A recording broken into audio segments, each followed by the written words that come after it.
On February 19th in 2004, I was out at Whistler Blackcomb in British Columbia with two friends of mine. It was a ski vacation. And it was probably about 4:30 in the morning. We'd gotten up because we were going to go heli skiing. Basically, heli skiing is you get in a helicopter, they fly you to the top of the mountain, they drop you off, and you ski to the bottom, and you do the same thing all over again. This is something I'd never done before, and I was really looking forward to it. I couldn't wait because it would have just been like tons of powder that we would have been going through.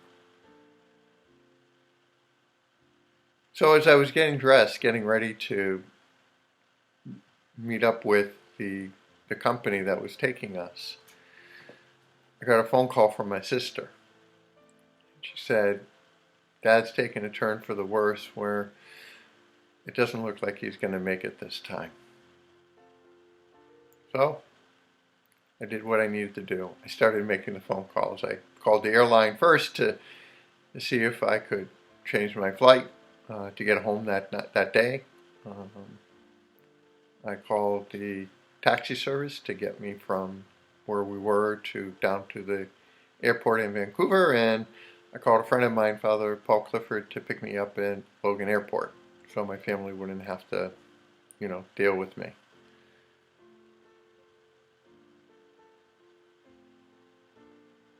And I remember on the flight, I was flying first into Toronto, and then I had to transfer to Boston. And so I'm on the flight, I'm looking at the time, and I know when my other flight takes off, so I said to the stewardess, are we going to land in time for me able to make my flight to Boston? And she's like, oh sure, that shouldn't be a problem. And about 2 minutes later, an announcement was made. If you're transferring to Hartford or Boston, you may not make your flight. So when the stewardess came back, I said, look, my father's dying. I need to get home tonight. What am I going to do? She said, well, when you land, talk to one of the agents at the door. I said, okay. So we landed. I got off as quickly as I could, talked to the agent at the door, and she basically said, there's not much I can do, but she sent me through some doors to someone else who might be able to help me. So I'm standing at the counter, and I'm explaining to the person what's going on, and it's a long counter, probably like 10 or 15 feet long. And she said, oh, you need to go down, talk to that other person. So I walked down the counter, and I explained to him what's going on. He says, all right, let me make some phone calls. So he does, and he says, all right, this is the deal. I can get you on the flight, but that means you have to leave your luggage here. I was like, honestly, I don't care about my luggage right now. I just want to get home to my dad.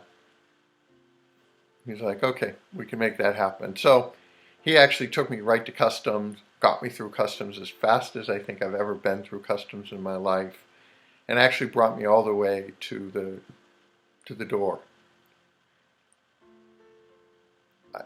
And they held it for us. There was two other people coming also.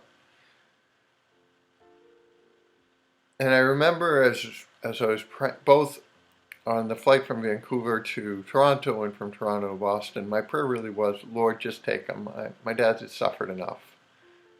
As much as I want to see him one last time, he's suffered enough. And so when I landed, Paul was there to pick me up, and he had to tell me that my dad had already passed. When I went to Whistler, my dad was in the hospital, but he told me to go. He's like, I've been through this before. I'm probably going to be fine. And I really assumed the same thing. I mean, he'd been through over 6 years, there were many times he had these ups and downs, and I didn't really consider this one any different.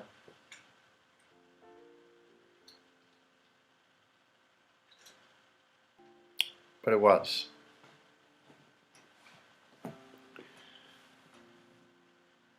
As hard as it was losing my dad, and that's probably one of the hardest things that's ever happened in my life, because my dad was an awesome dad. I think the most powerful thing that came out of that moment was that I had no regrets.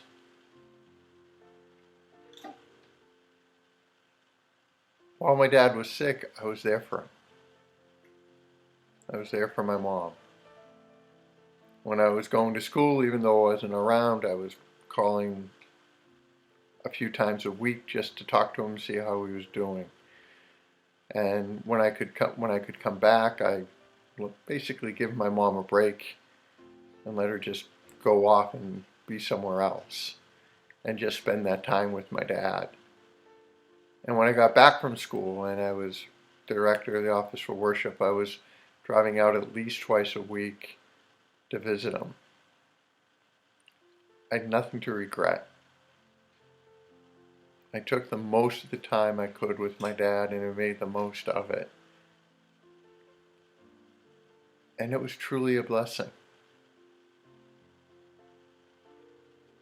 What happened, I didn't expect, obviously, or I wouldn't have flown off to Whistler. I would have been there. But it's okay that I wasn't there in a sense, because part of me will always miss the fact that I wasn't there. Didn't quite meet what I had hoped for. But the reality that I had no regrets is what sits more powerfully with me. One of the things my family always does when we're ending a phone call, we're walking out of the end of the day, so we're leaving the house of wherever we're staying at, we always tell each other that we love each other. And all of us did that with my dad every single time. We talked about how much we loved him when we left. And I did that every time. I think the most important thing is, again, that sense of no regret. Because I know my dad knew how I felt about him. I left nothing to chance on that. As we think about the season of Lent, it's a chance to really grow our relationship with God, because that's really what the season is about. It's about opening our hearts to the love of God so we can come to love God more deeply. And that we can really talk about that love of God more deeply. And we have that opportunity in so many different ways, whether it's through fasting, almsgiving, prayer. God gives us so many different ways of doing those three things.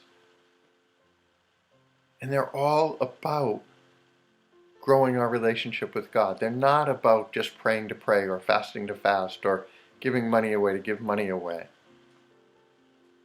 It's about helping us to grow in our relationship with God. And it's about taking every opportunity we have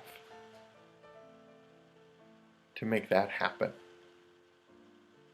Because there really is nothing more important in our life, or there should be nothing more important in our life than our relationship with God. Let us then take this Lent, this year, and try to live it in a way that when we're done, we really have no regrets. We've given it all we've got. We've taken every opportunity to show God really how much we love Him and to really grow in that love with Him. Because the reality is, God takes every opportunity He has to show His love for us. The problem is we just don't always recognize it. And I think part of that is because we don't take the time ourselves to really open to how much we love God and how much we need to grow more deeply in that love with God. This is why I love Lent so much. because this is what it gives me the opportunity to do in making use of the great gifts of prayer, fasting, and almsgiving. They're not an end to themselves. They're a means for me to simply tell God every moment I have how much I love Him. This Lent, live it to its fullest. Grow in your love with God. Grow in your relationship with God. And live it in such a way that you truly have no regrets. God bless.